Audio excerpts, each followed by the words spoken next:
여러분, 예수 뜻이 뭔가? 예수님 도대체 누구인가? 오늘 이 본문 말씀을 다시 한번 나와 있는 이 말씀을, 저기에 나와 있는 말씀을 읽으면서 예수의 뜻에 대해서 좀 더 이 말씀을 통해 한번 접근해보고 그 다음에 하나님 말씀을 좀 더 구체적으로 묵상해보고자 합니다. 우리 다 같이 한번 읽어봅시다. 시작. 아들을 낳으니. 자, 여기까지. 아들을 낳으니. 이 아들을 낳는다는 것은요, 수태해서 낳는다는 그런 의미가 아닙니다. 여기에 이 말씀은 강력한 하나님의 의한 하나님의 능력에 의해서 낳는다. 일방적으로 낳게 한다. 그런 뜻입니다. 수태에 낳는 것이 아니에요. 이 말씀이 잘 우리가 이 의미를 받아들여야 됩니다. 그 다음에 그 이름을 어떻게 해요? 예수로 하라. 이제 좀 있으면 예수에 대해서 제가 말씀을 드리겠습니다만, 예수님의 뜻이 도대체 뭔가 하는 것입니다. 이 예수는 히브리 말로는 여호수아라는 뜻입니다. 구약에 보면 이게 여호수아 있지요. 그 여호수아 이름의 뜻이 바로 예수라는 이름이 동일한 뜻이 히브리예요. 예수는 뭐냐? 헬라어 이름입니다. 헬라어. 그래서 우리가 이 부르는 이 이름은 발음 자체가 세상에 보면 굉장히 동일한 발음들이 참 많은데 영어하고 비슷해요. 다 영어만 좀 다르지 다른 말하는 거의 다 비슷해요. 예수라는 발음. 자, 그런데 그가 자기 백성을 죄에서 구원한다. 이 자기 백성이 도대체 누구냐? 여러분, 자기 백성이라는 것은 우리가 잘 알아야 될 이유가 있습니다. 여기에 자기 백성이라는 것은 하나님의 권위와 전인격적으로 하나님의 권위를 인정하는 백성들. 그렇습니다. 하나님의 권위를 전인격적으로 인정하는 백성. 이게 자기 백성입니다. 예수 그리스도를 믿는 모든 무리들이 하나님의 권위를 전인격적으로 그걸 인정하고 믿는 것이 자기 백성이에요. 그걸 안 믿으면 자기 백성이 될 수 없다는 것입니다. 그런 자들을 어떻게 해요? 갈로에 뭐라고요? 구원할 자이심이라. 그렇게 소개하고 있습니다. 자, 그래서 한마디로 예수님이라는 뜻은 구원할 자라는, 구원할 자. 누구를? 자기 백성을 죄에서 구원할 자. 하나님의 권위를 전인격적으로 인정하는 자들을 구원할 자. 구원이라는 그런 단어는 뭐라고요? 우리가 많이 했죠? 자, 건져내다라는 뜻입니다. 그래서 한마디로 예수라는 한 단어로 말하면 구원인데, 구원이라는 뜻은 건져내다.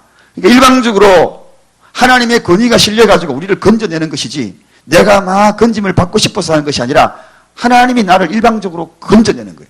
하나님의 권위를 인정할 때 그를 일방적으로 건져내는 것, 이게 바로 구원이라는 뜻입니다. 이 이름의 뜻이 뭐라고요? 예수라는 뜻입니다. 예수. 일방적으로 나를 건져내는 거예요. 이게 바로 예수라는 뜻입니다. 자, 그렇다면 우리가 잘 알고 있는 대로 그리스도 뜻이 뭔가? 오늘날 천만 그리스도인이라고 이야기하는데 그리스도에 대해서 뜻을 모르는 사람이 너무나 많아요. 예수 그리스도, 예수님의 이름을 뜻도 모르는 사람이 너무나 많을 뿐 아니라 그리스도의 뜻도 모르고 신앙생활하는 분이 너무나 많아요. 여러분, 예수 뜻이 뭐라고요? 자기 백성을 죄에서 건져낼 자. 다른 말 한 단어로 이야기하면 구원할 자. 구원할 자. 자, 그리스도는 뜻이 뭐냐? 그리스도는 메시아라는 뜻을 갖고 있어요. 메시아. 메시아 많이 들어보셨죠? 메시아의 뜻이 뭐냐? 구원자라는 뜻이에요. 그럼 구원자는 도대체 어떤 의미를 갖고 있는가? 근본적으로 구원자에게 특별한 고난을 주셨는데 그리스도라는 구원자 메시아의 뜻인데 근본적으로 그 뜻이 뭐냐는 것입니다. 그 뜻은 바로 기름 부음을 받은 자. 다 같이 한번 따라해 보십시다. 기름 부음을 받은 자. 메시아가 구원자라는 뜻인데 누가 구원한다고요? 기름 부음을 받은 자가 구원한다는 거예요. 기름 부음을 받은 자. 그 기름 부음 받은 자가 도대체 누구이길래, 어떤 뜻을 갖고 있길래 기름 부음 받은 자가 구원하는가? 어떤 분이 제가 신방을 갔는데, 이거 요즘 이 성도의 발대 원리 하면서 몰랐던 것을 이렇게 메모해가지고 이렇게 하는 것이 너무나 좋다라는 말씀을 드렸어요. 어느 날 제가 성전에 잠깐 기도하러 올라왔는데, 저 뒤에는 성경책 안에서 이거 누가 성경 놔뒀을까 보니까 메모를 쫙 해놨더라고요. 1, 2, 3 해가지고. 여러분, 오늘 여러분들은 들으면서도 다 머릿속에 메모하시기 바랍니다. 자, 그래서 그리스도라는 뜻은 기름 부음을 얻은 자, 메시아라는 뜻인데, 메시아가 구원한다고 그러는데, 그러면 누가 구원하는가? 기름 부음 받은 자가 구원한다는 것입니다. 기름 부음 받은 자가 구원한다 그러면 기름 부음을 받는 자가 도대체 누구냐는 것입니다. 그래서 여기 빨간 색깔 보입니까? 불 반짝반짝하는 거? 예. 기름 부음을 누가 받느냐? 과거의 구약시대 보면은 기름을 부음받는 자가 첫 번째, 누가 기름 부음받죠? 제사장이 기름 부음. 제사장이 기름을 부음받는다는 것은 제사장은 뭐 하는 사람입니까? 예배를 드리는 사람, 예배. 그래서 제사장 예배를 주관하는 자가 예배의 주인이 구원한다는 것입니다. 그 자가 곧 기름 부음을 받는다. 그래서 이 예배는 예수님과 밀접한 관계가 있는 것입니다. 이 예배를 통하여 온전하게 하나님 앞에 영광 돌리고 그의 기름 부음은 예배를 통하여 일어난다. 그러므로 이 예배는 굉장히 중요하죠. 자, 그 다음에 기름 부음 받은 자가 예배면은 또 다른 사람이 기름 부음 받습니다. 누굽니까? 선지자가 기름을 받아요. 선지자는 구약의 성경 말씀이 기록되기 전에는 선지자를 통하여 하나님이 말씀하셔요. 그러면 선지자는 하나님의 말씀을 대언하는 분입니다. 즉 하나님의 말씀이죠. 그러므로 예수님은 누구라고요? 그분이 누구라고요? 하나님의 말씀이에요. 말씀. 그분이 말씀이라는 거예요. 예수님이 기름 부음 받고, 그래서 이 예배와 말씀은 굉장히 중요하죠. 예수님이 기름 부음을 받는 그분이 나를 건져주는데, 메시아신데, 구원자신데, 그러면 그분이 두 번째 선지자, 곧 말씀이다. 말씀의 모든 고난을 갖고 계신 분이 바로 예수님이라는 것입니다. 그러므로 우리가 그 말씀을 순종할 수밖에 없는 이유가 바로 여기 있는 것입니다. 그분이 곧 말씀이시기 때문에. 세 번째 기름을 부음한 사람이 누구라고요? 왕입니다. 왕은 여기 왕입니다. 왕은 뭐 하는 사람입니까? 통치하는 사람, 다스리는 사람. 그래서 이 왕은 세상적인 왕이 아니에요. 왕 중에 왕이다. 모든 만왕의 왕이다. 그래서 우리가 찬양하잖아요. 만왕의 왕이라고. 적어도 우리가 왕의 통치를 받으려면 만왕의 왕의 통치를 받아야 됩니다. 할렐루야.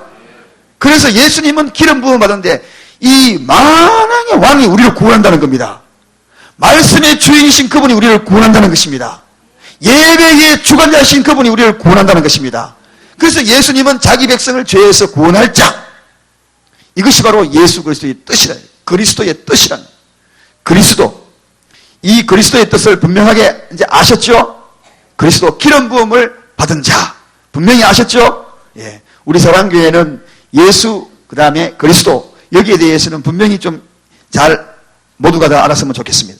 자, 그 다음에 세 번째, 예수 그리스도는 다 같이 읽겠습니다. 시작.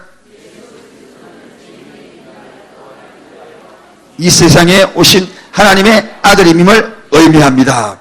이제 본격적으로 하나님의 아들임 되는 것을 증명하는 여러 가지 말씀 구절을 통하여서 다시 한번 살펴봅니다. 2번. 자, 다 같이 있습니다. 시작. 예수 그리스도는 도대체 누구입니까? 하나님의 아들이다. 여러분, 요한복음 3장 16절 우리 다 배웠죠? 다 같이 한번 해보십시다. 시작. 하나님이 세상을 이처럼 사랑하사 독생자를 주셨으니 누구든지 예수 믿으면 멸망치 않고 영생을 얻으리로다. 요한복음 3장 16절 말씀. 이 요한복음 3장 16절은 복음 중에 복음이라고 이야기합니다. 즉 이 말씀은 하나님이 세상을 이처럼 사랑하사 독생자를 주셨다. 여기에 주셨다에 대해서 굉장한 의미를 담고 있습니다. 이 주신 것은 일방적으로 하나님 우리에게 예수 그리스도를 넘겨주신 것입니다. 마음대로 하라고 넘겨주신 것입니다. 그래서 그분이 우리 모든 죄를 그분에게 일방적으로 뒤집어 씌워가지고 마음대로 한 겁니다. 왜? 죄의 값을 그분에게 대신 뒤집어 씌웠다는 것입니다. 그래서 그분이 값을 지불한 겁니다. 우리에게 주셨습니다. 예수 그리스도 우리에게 주셨어요. 우리 죄를 그분에게 담당시키려고 주신 것입니다. 일방적으로 주신 거예요. 값을 지불하기 위해서 주셨다는 것입니다. 그 다음에 요한계시록에 있는 말씀 만왕의 왕이라고 이야기합니다. 왕 중의 왕이라고 제가 아까 말씀을 드렸죠. 왕은 통치를 하며 모든 걸 주관하시는 분이 바로 예수 그리스도다. 그분이 바로 예수 그리스도. 세 번째 다 같이 있습니다. 시작. 생명의 주인이다. 내가 곧 길이요 진리요 생명이다. 여러분, 생명의 주인인데 내 생명을 함부로 마음대로 하지 마시기 바랍니다. 자기 몸을 마음대로 상하게도 하지 마시기 바랍니다. 자기 몸 잘 관리를 해야 돼. 안 아프게, 감기 안 걸리게 잘 관리해야 돼. 자기 자신이 자기를 관리하지 아니하고 하나님을 원망하면 안 됩니다. 내 몸은 하나님이 나에게 위임해 주셨고 생명의 주인이신 그분이 잘 관리하라고 우리에게 청지기를 맡겨주신 거예요. 그래서 우리는 생명조차도 내 마음대로 내가 멋대로 내 생명을 해서도 안 되는 것입니다. 내 생명의 주인은 따로 있는 것입니다. 자, 그 다음에 다 같이 있습니다. 시작. 안식일의 주인입니다. 안식일의 주인인 그러니까 오늘 주일날만 이야기합니다. 주일의 주인으로 생각하고 있습니다. 그것도 하나의 이유가 되지만 중요한 것이 있습니다. 안식일의 주인이라는 뜻은 마태복음 12장 8절에 수고하고 무거운 짐진 자들아 다 내게로 오라. 내가 너희를 쉬게 하랴. 이 말씀입니다. 안식일의 주인이라는 것은 우리를 쉬게 해주겠다. 짐을 거두어 가주겠다는, 내 짐에 거두어 가주시고 나를 쉬게 해주겠다는 안식의 주인이라는 것입니다. 여러분, 짐 해방을 선포하는 것입니다. 안식일의 주인이라는 것은. 여러분, 짐을 지고 있으면 얼마나 무겁습니까? 힘에 겨워요. 그런데 그 짐을 거두어 가면 참 자유로운 것입니다. 안식일의 주인은 오늘 이 예배 자리에 와서 예배 드리는 의미도 있지만 두 번째 의미는 수고하고 무거운 모든 짐들을 다 가지고 와서 안식하게 해주겠다는 그 의미를 담고 있는 주인인 것입니다. 할렐루야. 그래서 오늘 우리는 이곳에 올 때요, 세상의 무거운 짐들, 정신적인 무거운 것들 다 이곳에 놓고 가야 합니다. 왜냐하면 안식일의 주인이기 때문에. 주인에게 맡기고 가야지. 들고 오셔가지고 그대로 지고 가지 마시길 바랍니다. 오늘 이 염려 근심들 이곳에 다 놓고 가시기 바랍니다. 그분이 안식일의 주인이세요. 그 다음에 교회의 머리입니다. 여러분, 이 교회의 머리는 굉장히 중요합니다. 예수님 머리 우리를 지체라 그랬거든요. 이 머리라는 의미는 전도의 본질이 여기에 있습니다. 교회의 본질이 여기에 있습니다. 교회의 존재의 가치가 여기에 있습니다. 그분이 머리라는 이 뜻은 사랑의 본질이 여기에 있습니다. 예수님은 사랑이라고 이야기합니다. 그분은 사랑 그 자체라고 이야기합니다. 그런데 그분이 머리래요. 사랑의 본질이 교회에서 이루어져요. 사랑에 지배받는 곳이 교회라는 것입니다. 비본질의 교회가 지배받고 비본질로 교회가 행복해서 되지 않는다는 것입니다. 오직 머리이신 사랑의 본질이 의해서 손과 발과 마음이 움직이는 것, 이게 교회의 본질입니다. 우리가 이야기할 때 교회의 머리가 되시고 우리 지체라고 하니까 단순하게 생각할 수 있습니다. 그러나 우리 몸은 전부가 다 어디에 지배를 받습니까? 머리에 지배를 받거든요. 그래서 머리가 뭡니까? 예수님의 실체입니다. 그 예수님의 실체가 뭡니까? 사랑의 실체입니다. 그러므로 이 예수님의 머리라는 이야기는, 교회는, 교회의 존재의 가치는, 복음의 존재의 가치는 그분의 지배를 받는데 사랑의 지배를 받아야 된다. 할렐루야. 그래서 교회는 사랑 공동체입니다. 이 사랑 공동체가 교회입니다. 교회에서 비본질적인 행동을 해서는 안 되는 것입니다. 절대적으로 교회에서는 사랑 이외에는 미움의 감정도, 그리고 질시의 감정도, 질투의 감정도 머리에 지배를 받아야 되는데, 이 머리에 지배를 받지 아니하고 손과 발이 머리가 되려고 그러면 안 되는 거죠. 우리 모두는 머리에 지배받는 그런 사랑의 본질적인 교회가 되기를 간절히 원합니다. 그 다음에 예수님이 하신 일이 있습니다. 그것이 뭔가? 자, 3번 다 같이 있습니다. 시작. 복음의 비밀을 알려주셨습니다. 복음이라는 뜻이 분명히 이야기했죠. 자, 복음은 다 같이 한번 따라해 보십시다. 예수 그리스도를 통한 구원의 복된 소식. 많이 들어봤어요. 복음이라는 이야기를 많이 하면서도 복음이 뭐냐라고 이야기하면 예수 그리스도를 통한 구원의 복된 소식이라는 것을 분명하게 똑부러지게 이야기할 수 있어요. 복음이 뭡니까? 그럼 좋은 소식은 여러분, 복권 당첨도 좋은 소식이에요. 좋은 소식의 본질이 뭐냐? 예수 그리스도를 통한 구원의 복된 소식. 이렇게 정확하게 이야기해 줄 수 있어요. 그리스도 기름 부음을 받은 자, 누가? 왕이, 제사장이, 선지자가 예수 자기 백성을 죄에서 구원할 자, 이렇게 해서 분명하게 이렇게 똑똑 부러져야 되는데, 예수 생각을 한번 해볼게. 복음 분명하게, 이런 개념은 우리가 분명하게 이야기할 수 있어야 됩니다. 자, 복음 다 같이 뭐라고요? 시작. 금방 이야기했잖아요. 다시 한번 해보십시다. 시작. 예수 그리스도를 통한 구원의 복된 소식. 이게 복음입니다. 누가 물어보면 분명하게 이야기하십시오. 그 다음에 하나님의 성품을 알려주시고, 나를 보는 자는 나를 보내신 이와 보내신 이를 보는 것과 마찬가지다. 그렇게 이야기해요. 하나님의 성품. 예수님이 이 땅에 살아계시면서 하나님의 성품들 다 보여주셨다는 것입니다. 자, 그 다음에 다 같이 있습니다. 시작. 하나님 나라를 전파하셨다. 예수님의 성품을 보여준 것 중에 하나가 그 가운데 중보자의 성품을 보여줘. 우리 섬기고 사랑하고 이거는 너무나 잘 알고 있는데 중보자의 성품입니다. 이게 뭔지 아십니까? 우리가 죄를 지으면 항상 하나님과 우리 인간 사이에 거기에서 자꾸 막아줘요. 하나님 용서해달라고 막아줘요. 중보자의 성품을 갖고 있어요. 예수 그리스도가 아니었으면 우리는 언제든지 하나님의 형벌을 면치 못합니다. 그래서 이 중보자의 성품을 가지고 계셔가지고 늘 막아주는 거예요. 늘 막아주는 거예요. 조금만 기다려달라고. 저 사람이 조금 있으면 마음을 돌이킬 거니까 조금만 기다려달라고. 이게 중보자의 성품입니다. 중보자의 성품. 이게 예수님의 성품이에요. 그 다음에 오늘 제가 방금 읽었던 하나님의 나라를 전파하셨다. 천국에 대한 비밀스러운 이야기들을 예수님이 일러주시지 않습니까? 그 다음에 다 같이 읽습니다. 시작. 십자가의 죽음과 부활로서 인류의 죄를 대속하셨습니다. 자, 갈로석에 넣어서 한번 읽어보겠습니다. 시작. 십자가의 죽으심과 부활로서 인류의 죄를 대속하셨습니다. 이 대속이라는 이야기 참으로 많이 여러분들에게 했는 것 같습니다. 대속의 의미, 이 대속은 참 중요한 의미입니다. 여러분, 대속이라는 것은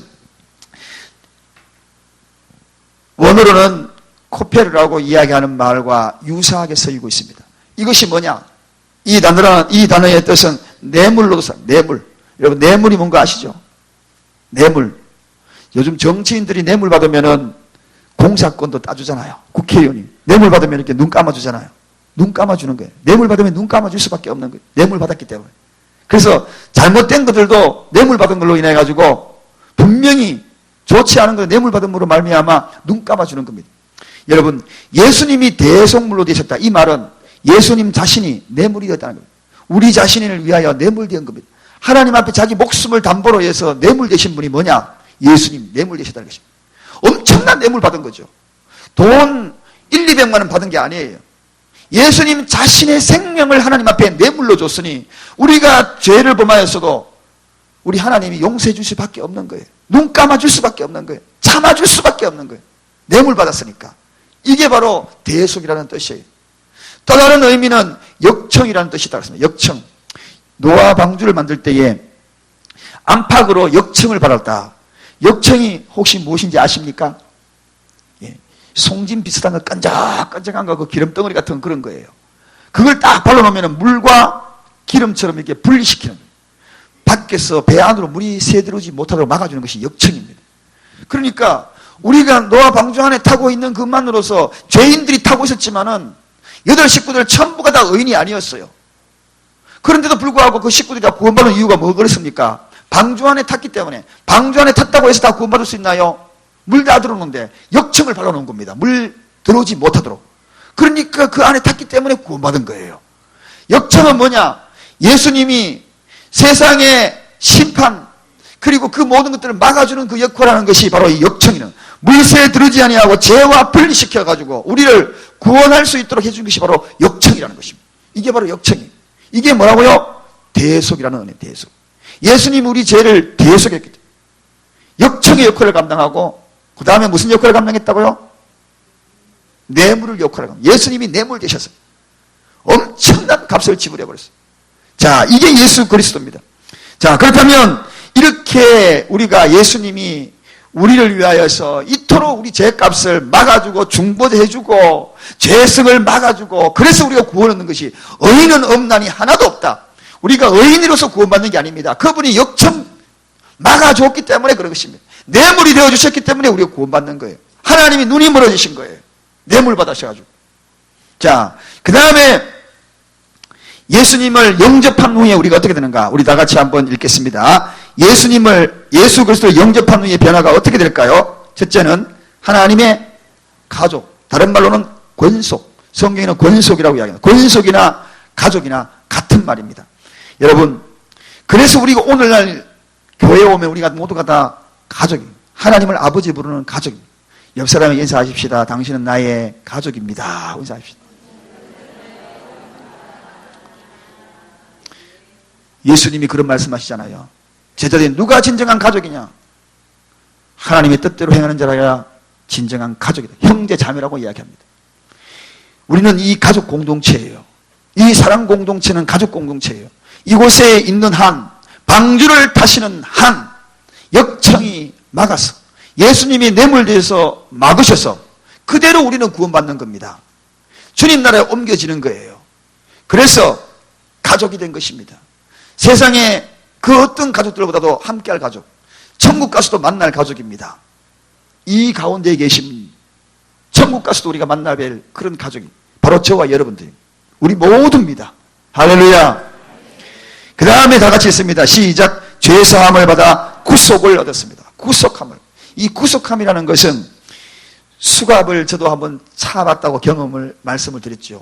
오해받아가지고 수갑을 뒤로 한번 딱 채우니까 꼼짝 못하겠더라고요.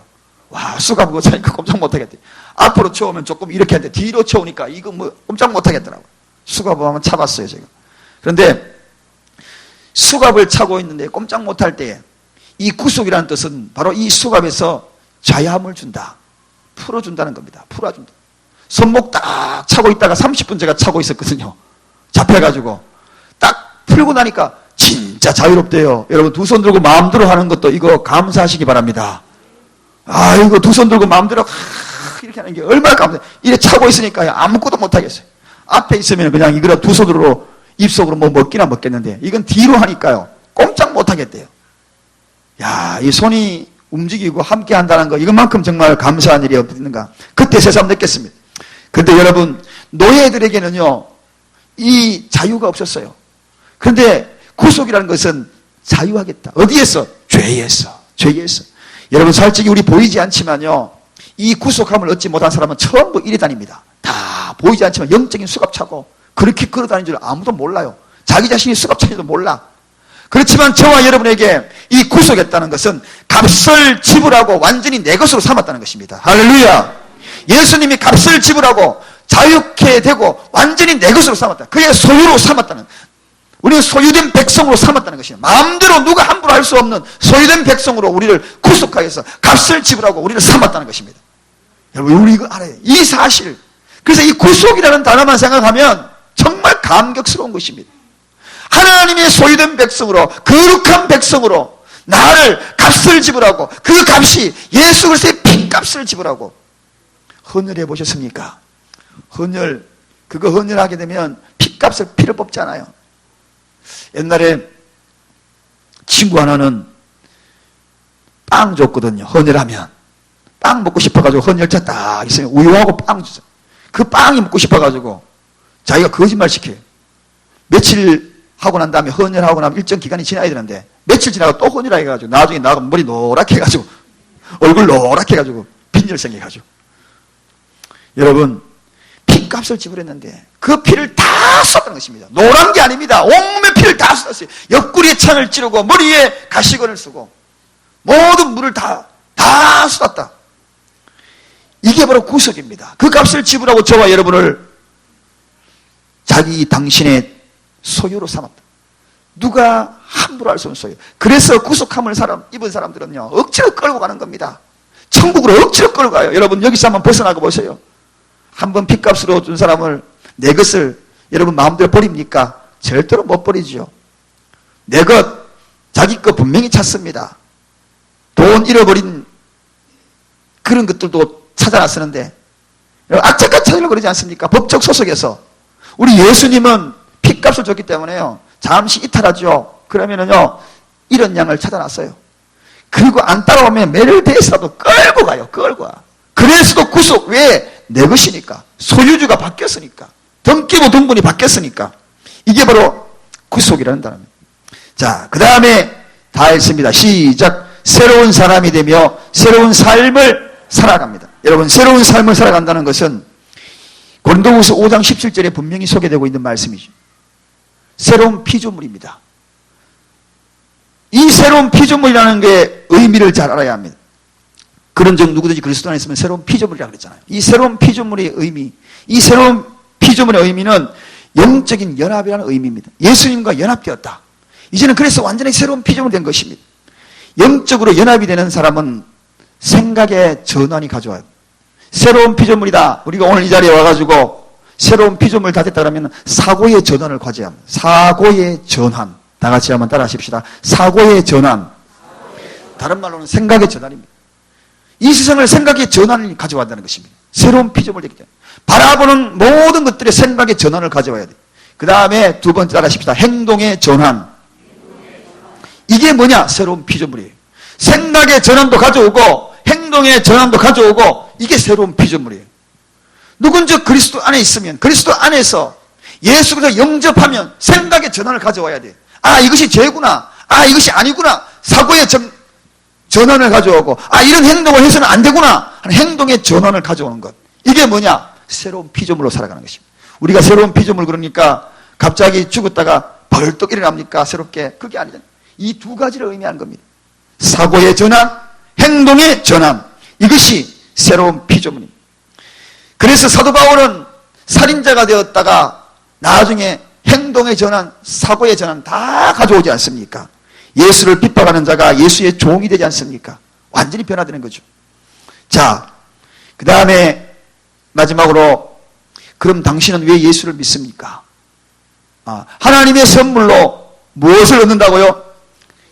구원을 얻는 것입니다. 하나님의 선물로 구원. 이제 예수 그리스도를 영접하게 되면 하나님의 선물로 구원을 얻는다. 자, 5번.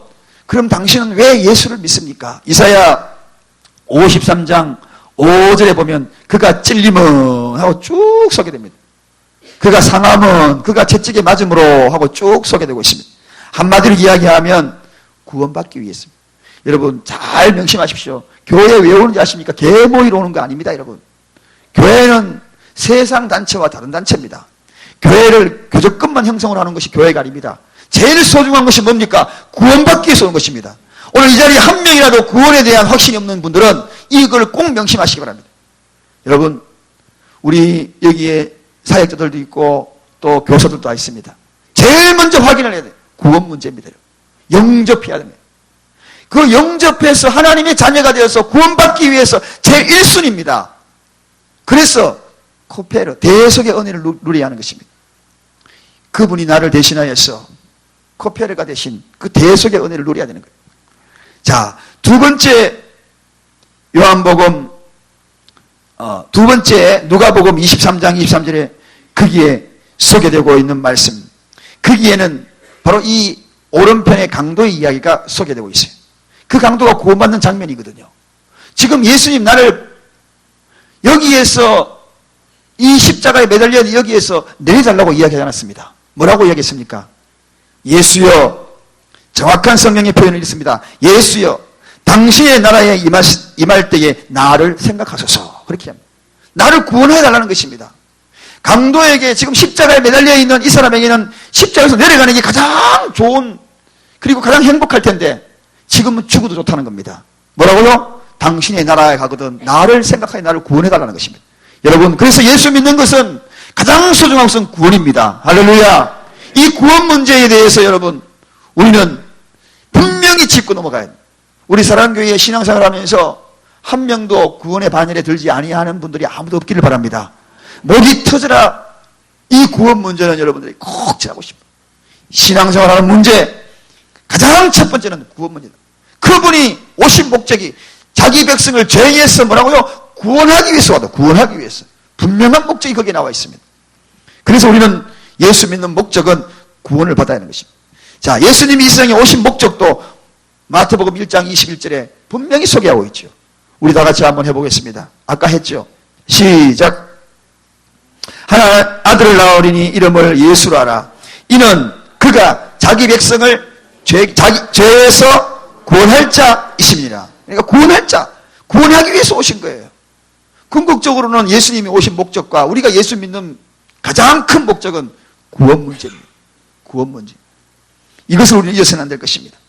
자, 그 다음에 요한복음 10장 10절에는 생명을 얻게 하여, 어떤 생명이냐? 영생을 얻기 위하여. 여러분, 예수님이 이 땅에 오신 것은 구원하는 것으로 끝나지 않습니다. 영생입니다, 여러분.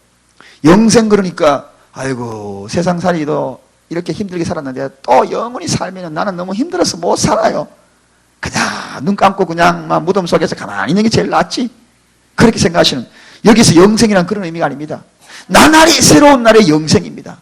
좋아서 죽겠는 날이 영생입니다. 그런 날 같으면 여러분 영원히 살고 싶지 않습니까?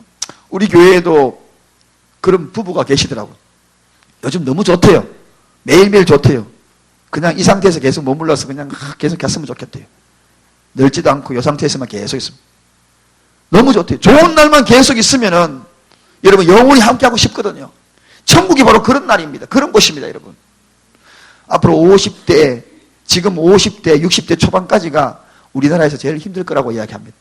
경제적으로 나라의 빚도 많아지고 재정적인 그런 모분들이 어려워지면 지금 연세되신 75세, 70세 그 이상 되신 분이 참 그래도 괜찮다고 생각해요. 그 이후로는 굉장히 힘들 거라고 지금 예견되고 있거든요. 돈 다 써버려가지고 복지세를 쓸 데가 없어버리고.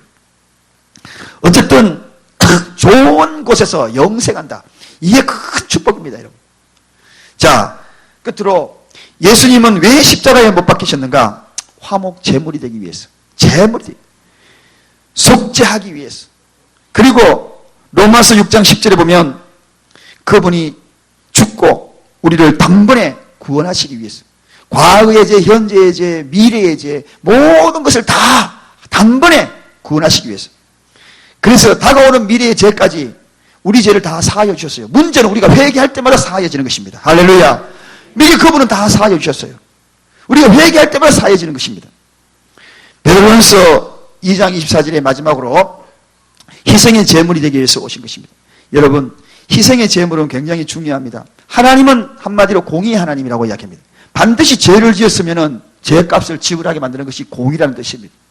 그럼 이 공의의 하나님은 죄를 지은 인간들에게 반드시 죄값을 지불해야 되는데 그 죄값을 공평하게 지불하기 위하여서는 바로 죄값을 지불할 수 있는 대상이 있어야 됩니다. 저와 여러분이 죄값을 지불해야 되는데 예수 그리스도께서 죄값을 대신 지불받은, 공평하게 지불받은 겁니다. 구약시대의 1000번제에 대한 이야기가 소개되고 있어요. 그러니까 잘 모르시는 분은 1000번제 그러니까 번제를 1000번 드린 걸로 착각하고 있습니다. 오늘 한 번 드리고 내일 드리고 그래서 어떤 분들은 가끔씩 1000번 새벽기도 그래가지고 1000번 가는 게 새벽기도 그건 1000번을 하는 것으로 그런 의미를 담고 있는 것이 아닙니다. 번제를 1000번 드린 것이 아니에요. 1000번제라고 이야기하니까 그 의미는 뭐냐? 1000마리 양을 드렸다는 거예요. 1000마리 양을 드렸다. 여러분 1000번 번제 드리면은 몇 년 며칠을 갑니까? 엄청나게 길죠. 하루에 오늘 한 번만 번제 드리고 내일 또 번제 드리고 번제 드리고 이렇게 하면은 1년 365일 잡으면은요 꼬박 거의 2년 반 이상을 1000번 드린 겁니다. 거기에 대한 이야기는 분명히 나왔습니다. 열왕기상 3장 4절에 1000번제는 1000번의 제사가 아니라 양을, 제물을 1000마리를 잡았다는 것입니다. 여러분 1000마리 제물을 잡아도 얼마나 긴 시간이 걸리겠습니까? 한 마리 잡고 두 마리 잡고 그 1000마리 잡은 그 피들이 엄청나게 흘러갔을 것입니다. 그 피가 어떤 죄인가? 우리의 죄라는 것입니다. 1000마리 잡은 그 양에 그 제물의 죄만큼 우리의 죄가 불타는 거예요. 강을 이루고 내를 이루고 흘러가는 그 피를 한번 생각해 보십시오. 그게 바로 우리가 흘려야 될 죄성입니다. 그게 1000번제예요. 그런데 예수님은 단번에 그 모든 일들을 우리에게 다 우리 죄를 단번에 현재와 미래와 과거의 모든 죄를 1000마리 양을 잡지 않아도 그분이 대신해서 더 이상의 값진 것으로 죽일 수 없는 그 엄청난 대가를 다 지불했다는 거예요. 그래서 우리 죄를 다 사하여 주신 거예요. 구원시켜 주신 거예요. 할렐루야. 그분이 바로 예수님입니다. 예수, 그분이 누구신가? 우리는 분명히 다시 한번 정의하고 갑니다. 내용이라도 다른 내용은 다 잊어버리더라도 예수님이 누구신가? 그리스도가 누구신가? 그리고 또 대속이 뭔가? 여기까지만 우리가 좀 이해하십시다. 예수 뜻이 뭐라고 있습니까? 자기 백성을 죄에서 구원할 자. 여러분, 너 딱 물어보면 분명하게 이야기해야 돼요. 예수님 누군가? 마태복음 1장 21절에 있는 말씀. 그 다음에 그리스도 뜻이 뭐라 그랬습니까? 기름 부음을 받은 자. 메시아라는 뜻을 갖고 있는데 그 메시아의 근본적인 뜻은 기름 부음을 받은 자가 메시아다. 그럼 기름 부음을 누가 받는다고요? 제사장, 선지자, 왕. 그래서 기름 부음을 받은 자가 바로 그리스도다. 그분이 바로 우리를 구원한다. 바로 그 구원한다. 자, 대속이라는 말씀을 드렸습니다. 예수님이 우리 대속물이 되시다고 했습니다. 대속의 뜻이 뭐라고 했습니까? 뇌물이라는 뜻이 있고 역청이라는 뜻이 있다. 그래서 그가 막아주시고 하나님이 눈을 멀게 해서 우리를 구원해 주는 놀라운 구속이라는 뜻을 말씀드렸습니다. 구속은 죄값을 지불하고 자유케 하는 것. 이게 구속입니다. 죄값을 지불하고 수갑에서 차고 있다. 죄값을 지불하고 하나님의 소유권으로 넘어가는, 그래서 자유케 하는 것. 이게 구속이다. 오늘 이 말씀을 꼭 잘 간직하시고 예수님이 오신 목적, 예수를 믿는 목적, 저와 여러분이 구원받는 것. 오늘 이 자리에 우리 모두가 다 구원의 반열에 든 줄로 믿습니다. 기도하겠습니다.